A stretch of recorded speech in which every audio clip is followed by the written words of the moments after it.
خوفو الخفرع لمنكورع، سلسلة من المجد بتقول للدنيا تسمع. أنا أصغر أهرامات الجيزة صحيح، لكن سموني المقدس، لأني بكمل حكاية المجد اللي بتشهد لكل مخلص. أنا حكاية من حكايات التاريخ والحضارة، وأنا الضلع الثالث في مثلث الحضارة.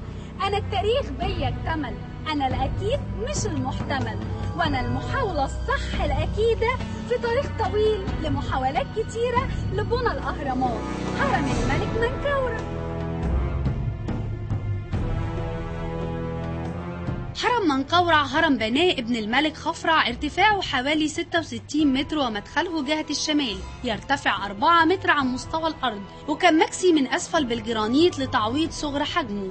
لكن مات الملك منكورع قبل ما يكمل بنى الهرم، فكمله ابنه شيبسسكيف من الطوب اللبن.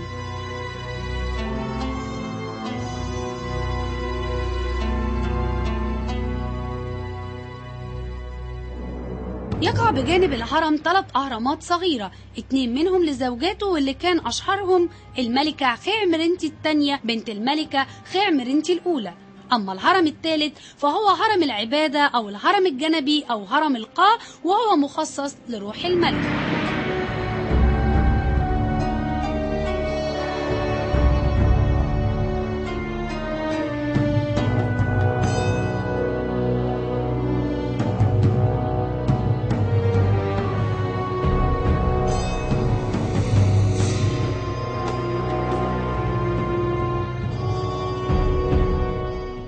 الملك منكورع خامس ملوك الأسرة الرابعة للحكم بعد أبوه الملك خفرع، وبنى هرمه في نفس الهضبة بالقرب من أبوه وجده، واتسمت مجموعته الهرمية بضعف في الإمكانيات المادية، وده عكس ما كان متعارف عليه أيام خوفو وخفرع، كانوا معروفين بالازدهار والرخاء، وده لأن دوام الحال من المحال.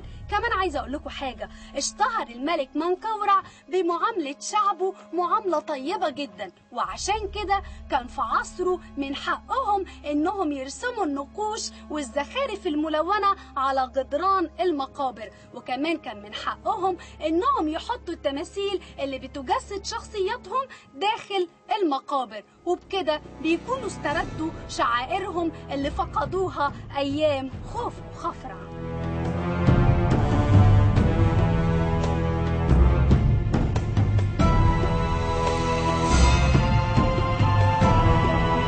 أما معبد الوادي هو المعبد اللي كانوا بيغسلوا فيه الملك وبيحنطوه، كمان كانوا بيقيموا فيه كل الشعائر، وكان الزوار بيقدموا فيه القرابين لروح الملك المتوفي، وكانوا بيسمحوا لكل الزوار بزيارة معبد الوادي، وده على عكس المعبد الجنائزي اللي كانوا مخصصينه لكبار القوم والكهنة لعمل الطقوس فيه.